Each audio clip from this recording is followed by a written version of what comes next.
Bully Madison strutted through the crowded hallway like she owned every inch of polished linoleum beneath her designer sneakers. Her perfectly straightened blonde hair caught the fluorescent lights as she moved, flanked by her usual pack of followers who hung on her every word like gospel. The morning buzz of lockers slamming and sneakers squeaking against the floor created the perfect soundtrack for what she had planned. "There she is," Madison whispered to her crew, her voice dripping with malicious satisfaction as her cold blue eyes locked onto her target. Little mouse Emma, trying so hard to blend into the walls. Emma Chen stood at her locker, completely unaware of the approaching storm. Her fingers trembled slightly as she fumbled with her combination lock, the numbers blurring together through the tears she'd been fighting back since first period. The cruel comments from yesterday still echoed in her mind, each word a fresh wound that refused to heal. She'd barely slept, tossing and turning as she replayed every humiliating moment, every snicker, every pointed finger. The hallway seemed to pulse with teenage energy as students rushed between classes, their voices creating a wall of noise that should have been comforting, should have been protective. But Emma felt more isolated than ever, like she was trapped in a bubble where no one could hear her silent screams for help. Madison's laugh cut through the chaos like a blade. "Look at her pathetic little outfit," she sneered, her voice carrying just loud enough for the students nearby to hear. "Did she fish that shirt out of a dumpster?" Emma's shoulders hunched instinctively. The white button-down shirt had been her mother's from college, soft and worn but clean and pressed with care. It was one of the few things that made her feel close to her mom during the long days when she worked double shifts at the hospital. The fabric smelled faintly of lavender fabric softener and love, a small comfort in Emma's increasingly dark world. "Madison, please," Emma whispered, her voice barely audible above the hallway noise. "I haven't done anything to you." But Madison was already moving, her predatory instincts fully engaged. She'd been planning this moment for weeks, waiting for the perfect opportunity when the hallway would be packed with witnesses, when Emma would be at her most vulnerable. The power she felt was intoxicating, the rush of complete control over another human being's dignity. "Oh, but you have," Madison hissed, stepping closer until Emma could smell her expensive perfume mixed with something darker, something cruel. "You exist. You breathe the same air as me. You walk through MY school like you actually belong here." The circle was forming now, students sensing drama like sharks smelling blood in the water. Phones appeared as if by magic, camera lenses gleaming like hungry eyes. Emma's heart hammered against her ribs as she realized she was trapped, surrounded by faces that held no sympathy, only anticipation for the entertainment about to unfold. "No, please," Emma's voice cracked, her back pressed against the cold metal of her locker. "Don't do this." Madison's smile was pure venom. "Too late for begging, little mouse." The attack came swift and brutal. Madison's perfectly manicured nails found the collar of Emma's shirt, the fabric that had provided comfort just moments before now becoming a weapon against her.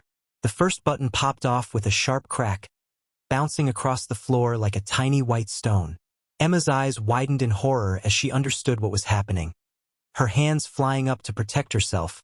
But Madison's followers were already moving, grabbing Emma's wrists with cruel efficiency. "Let everyone see what a freak you really are," Madison snarled, her voice rising with each word. The second button gave way, then the third, the delicate fabric tearing under the assault. Emma's cries of protest were drowned out by the growing crowd, their phones recording every second of her destruction. The shirt hung in tatters now, exposing Emma's simple white bra to the hungry eyes of her classmates. Laughter erupted like a volcano, harsh and unforgiving. Someone shouted something crude. Another person made a comment about her body, and Emma felt pieces of her soul crumble away with each word. Madison wasn't finished. With one final, vicious yank, she tore the shirt completely away, the fabric falling to the floor like a defeated flag. Emma stood there in the fluorescent lighting, exposed and broken, her arms wrapped desperately around herself as hundreds of eyes devoured her humiliation. The phones continued recording, capturing every tear, every tremor, every moment of her complete and utter destruction. "Now everyone knows what you really are," Madison declared, her voice echoing through the suddenly quiet hallway. Nothing. The silence that followed was deafening, broken only by Emma's ragged breathing and the distant sound of a teacher's voice calling for order. But the damage was done. The moment was captured, recorded, ready to be shared across social media like a virus of cruelty. Emma's dignity lay in pieces on the floor alongside her mother's old shirt, and Madison stood triumphant, drunk on the power of absolute humiliation. This was the moment that would change everything. The moment when something deep inside Emma Chen finally snapped. When the quiet, gentle girl who had endured months of torment reached her breaking point. The moment when a victim began her transformation into something far more dangerous than her tormentors could have ever imagined.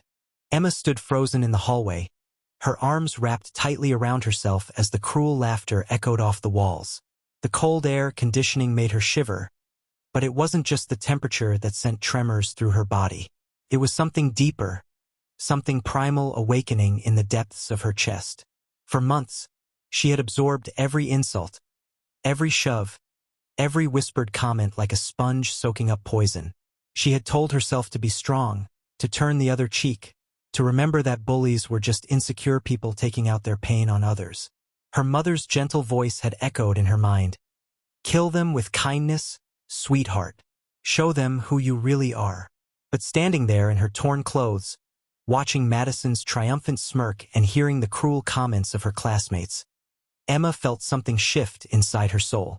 The quiet, timid girl who had spent her life trying to make herself smaller, trying to disappear, was crumbling away like old paint. Her breathing changed first. The shallow, panicked gasps transformed into something deeper, more controlled.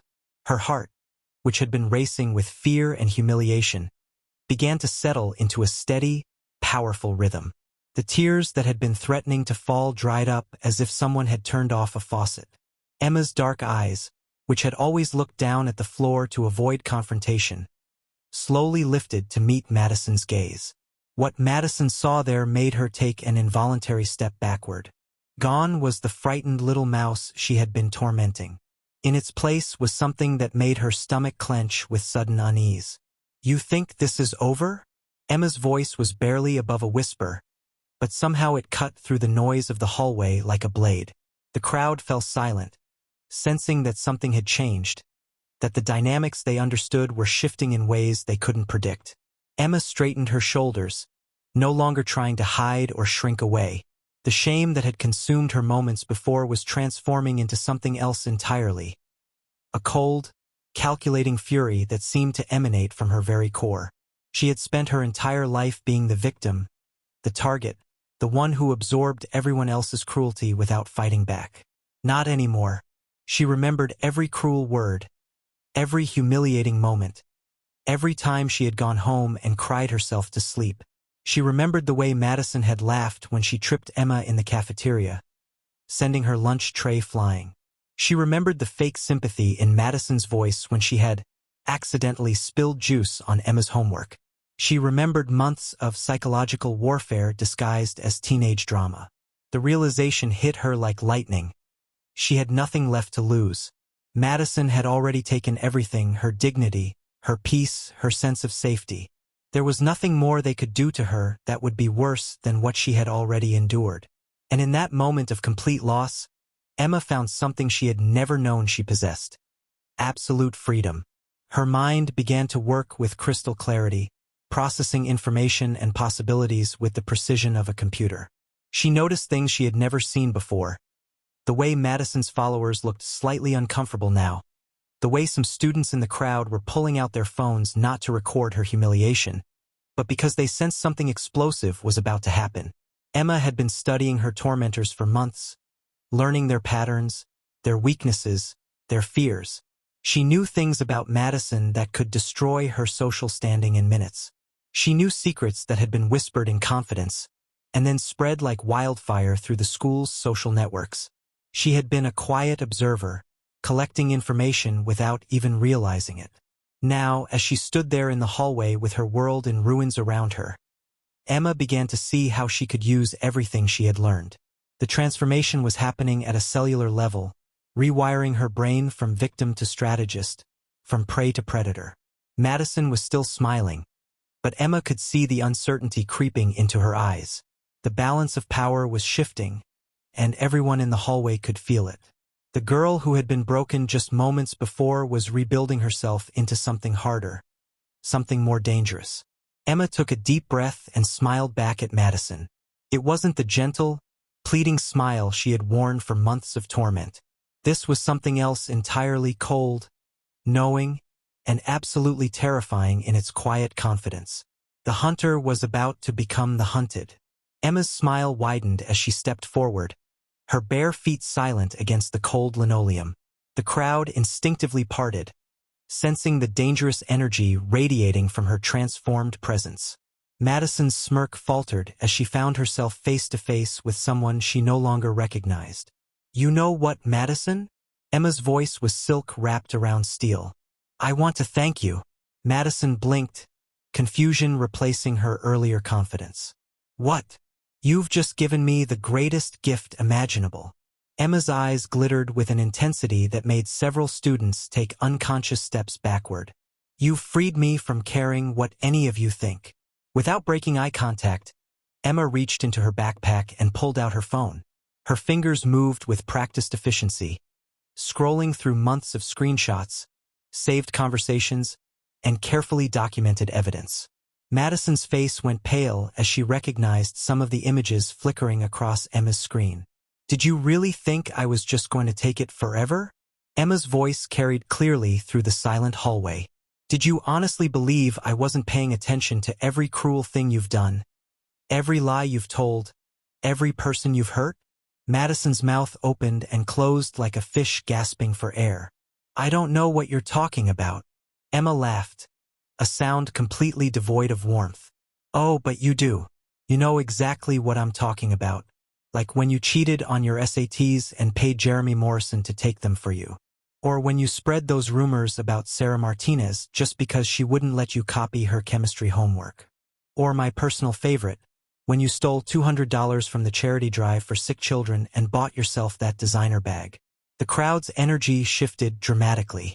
Phones were no longer pointed at Emma's humiliation but at Madison's rapidly crumbling facade. The queen bee of the school was being systematically dismantled, and everyone could sense the kill approaching. "That's not true," Madison stammered, but her voice lacked conviction.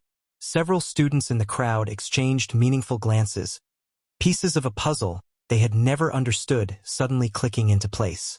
Emma continued her methodical destruction, her voice never rising above a conversational tone. "Should I keep going? Because I have so much more. Screenshots of you calling Mrs. Peterson a pathetic old hag in the group chat. Videos of you vandalizing the junior class bulletin board. Evidence of you selling answers to tests for $50 each." Madison's followers began to edge away from her, self-preservation instincts kicking in as they realized their leader was about to crash and burn spectacularly. The social ecosystem of the school was realigning itself in real time, and they wanted to be on the winning side. "But here's the thing," Emma continued, stepping closer until she was inches from Madison's face. "I'm not going to just expose you online like some petty revenge fantasy. That would be too easy, too quick. You're going to experience exactly what you put me through, but multiplied by everything you've done to everyone else." Emma's phone was already connected to the school's public announcement system, a trick she had learned from her work in the AV club that no one had ever bothered to remember. With a few taps, her voice began echoing through every classroom, every hallway, every corner of the building. "Attention everyone." Emma's voice rang out with crystalline clarity. "This is Emma Chen, and I have some very interesting information to share about your beloved Madison Brooks." The hallway erupted in chaos as students realized what was happening. Teachers began rushing toward the source of the unauthorized announcement, but Emma was already 3 steps ahead. She had disabled the manual cutoff switches and would have exactly 4 minutes before they could override the system. 4 minutes to destroy a reputation that had taken years to build. Emma began methodically reading from her carefully prepared notes, her voice steady and clinical as she detailed every cruel act, every manipulation, every lie that Madison had constructed her social empire upon. She named names, provided dates, and offered specific details that left no room for doubt or denial. Madison lunged forward, trying to grab Emma's phone, but Emma had anticipated this. She sidestepped smoothly, her movements fluid and controlled, like a dancer who had rehearsed this routine 1,000 times in her mind. The best part, Emma continued into the phone, is that I have witnesses for everything. People who were too afraid to speak up before but who documented everything, just like I did. People who are tired of living in fear of someone who isn't even half as powerful as she pretends to be. The crowd around them had grown to include half the school, students pouring out of classrooms to witness the spectacular downfall of their former tormentor. Madison's face was streaked with tears of rage and humiliation, her carefully constructed mask finally slipping to reveal the insecure, cruel person beneath. "Please," Madison whispered, her voice cracking. "Please stop." Emma looked at her with eyes that held no mercy, no forgiveness, no trace of the gentle girl who had stood in this same spot just minutes before. "Did you stop when I begged you to? Did you show me mercy when I was crying, when I was broken, when I had nothing left?" The answer hung in the air like a verdict. Emma's final words echoed through the school's PA system with the weight of absolute judgment. "This is what happens when you mistake kindness for weakness, when you confuse silence for surrender. This is what happens when you push someone past their breaking point and they decide to push back." The announcement ended, but the damage was complete and irreversible. Madison Brooks, who had ruled the school through fear and manipulation, was finished. Her social media accounts were already exploding with comments and shares. Her college applications would be reviewed in a completely different light. Her carefully constructed life was crumbling in real time. Emma stood in the center of the chaos, no longer the victim but the architect of justice. She had learned the most dangerous lesson of all, that sometimes the only way to stop a bully is to become something more ruthless than they ever dared to be. The quiet girl was gone forever, replaced by someone who would never again allow herself to be anyone's victim.